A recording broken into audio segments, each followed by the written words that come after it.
पण तपासात म्हणावी अशी काय प्रगती दिसेना। आमची या राहुरी शहरवासियांतर्फे पोलीस प्रशासनाला एवढीच विनंती आहे, ही घटना झाली, ही कोणी केली, काय केली, आम्ही आता अमुकनी केली तमुकनी केली आम्हाला काय माहित। ही कोणीतरी शिवाजी महाराजांच्या विचार दाबणाऱ्या प्रवृत्तीने ही घटना केलेली आहे।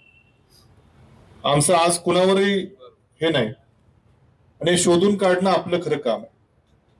कारण त्या दिवशीची परिस्थिती या शहराने जी अनुभवलेली आहे, मी तर इथं नव्हतो पण मी जे कानाने ऐकलं, अत्यंत खरं दंगल सदृश परिस्थिती। थोडं काय झालं असतं तर या शहरातल्या गोरगरीब माणसाचं मोठं नुकसान त्या दिवशी झालं असतं। आणि ही परिस्थिती ज्या समाजकंटकांनी या आमच्या गावावरती शहरावरती ओढवली, त्याचा बंदोबस्त झाला पाहिजे ही आमच्या शहरवासियांची एकमुखाने मागणी। आज जर आपण तपास झाला नाही, आरोपी असाच मोकाट सुटला, आमचं कुणावरही कोणी असेल तो, एका कुठल्या विशिष्ट समाजाचा आहे, कुठल्या ह्याचा आहे, काय कुठल्या संघटनेचा आम्हाला काय माहित नाही। आम्हाला एवढंच माहिती आहे की छत्रपती शिवाजी महाराजांचा त्यांनी घोर अपमान केला, या महाराष्ट्राचा अपमान केला, आमच्या सर्वांची अस्मिता दुखावली आणि त्यामुळे या शहरामध्ये दंगल सदृश वातावरण निर्माण झालं। कदाचित परिस्थिती हाताबाहेर गेली असती तर काही लोकांचे प्राणही त्या दिवशी जाऊ शकले असते। या शहरामध्ये असं कधी वातावरण इतकं पेटलेलं नव्हतं। आज जर आपण या गुन्ह्याचा तपास लागला गेला नाही किंवा उशिराने लागलास, या ज्या कोणी समाजकंटकांनी हे कृत्य केले त्याचं मनोधैर्य वाढू नये आणि भविष्यात पुन्हा आणखीन एखाद्या महामानवाचा, कुणाचा थोर पुरुषाचा अपमान करून पुन्हा एकदा अशी परिस्थिती या शहरावर येऊ नये, या शहरातल्या गोरगरीब सर्वसामान्य जनतेच्या वतीने अत्यंत तळमळीने त्या ठिकाणी आमची भावना आहे। एवढं ताणून धरण्यामागे हेच की आमचं शहर शांत राहिलं पाहिजे, आमचं शहर सर्व एकोपाने नांदले पाहिजे, सर्व गोरगरीब व्यापारी हातावरती पोट असणाऱ्या माणसाला इथं भयमुक्त वाटलं पाहिजे, त्याला इथं कुठली भीती वाटू नये आणि अशी परिस्थिती आमच्या शहरावरती पुन्हा ओढू नये, ही प्रामाणिक भावनेने आम्ही कुठलं राजकारण नाही काय नाही याच्या विषयामध्ये, आणि म्हणून या विषयाने आम्ही इथं खरं बसलेलो आहोत। पण तरी देखील 3 दिवस उपोषण झालं, तपास आम्हाला, आपण खासदार साहेब आपण ज्या दिवशी गेलो त्या दिवशी जे उत्तर तेच उत्तर आम्हाला येते।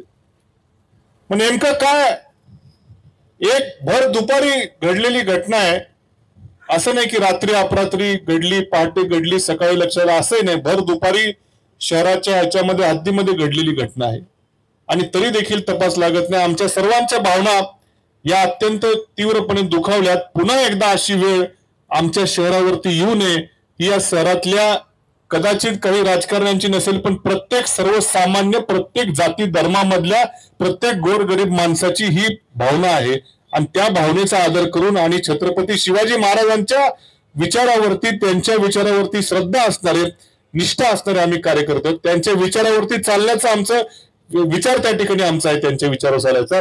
आणि महाराजांचा अपमान होतो याच्यापेक्षा दुसरं दुर्दैव तो आमच्या शहरामध्ये होतो, याच्यापेक्षा दुसरं खरं कुठलं दुर्दैव नाही। बाकी काय बोलणार नाही, सर्व थोर नेते मंडळी या ठिकाणी आले, मी खरं सर्वांचे मनापासून आभार व्यक्त करेल की आमच्या शहरवासियांच्या भावना लक्षात घेऊन या राज्याच्या विधान परिषदेचे विरोधी पक्षनेते दानवे साहेब आपण या ठिकाणी वेळात वेळ काढून आलात। कायमच आपल्याला ज्यांचं सहकार्य असतं, माजी महसूल मंत्री आदरणीय बाळासाहेब थोरात साहेब देखील लगेच त्या ठिकाणी, ते देखील या ठिकाणी उपस्थित राहिले। या जिल्ह्याचे खासदार आपल्या मतदारसंघाचे आदरणीय निलेशजी लंके साहेब हे देखील आले। तिघांनी देखील या ठिकाणी विनंती केलेली आहे की उपोषण थांबवा, आंदोलन साहेबांनी, दानवे साहेबांनी आंदोलन मुंबईच्या स्तरावर देखील नेण्याचं, विधान परिषद सभागृहामध्ये देखील याला वाचा फोडण्याचं आपल्याला या ठिकाणी सांगितलेलं आहे। पण मात्र मी आमच्या राहुरी शहरातल्या नागरिकांना या ठिकाणी पहिले विचारतो की उपोषण सोडू का?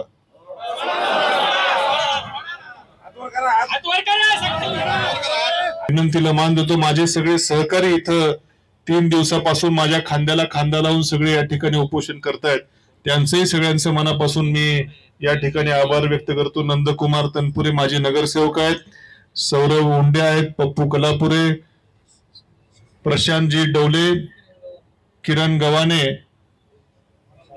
अजून कोण,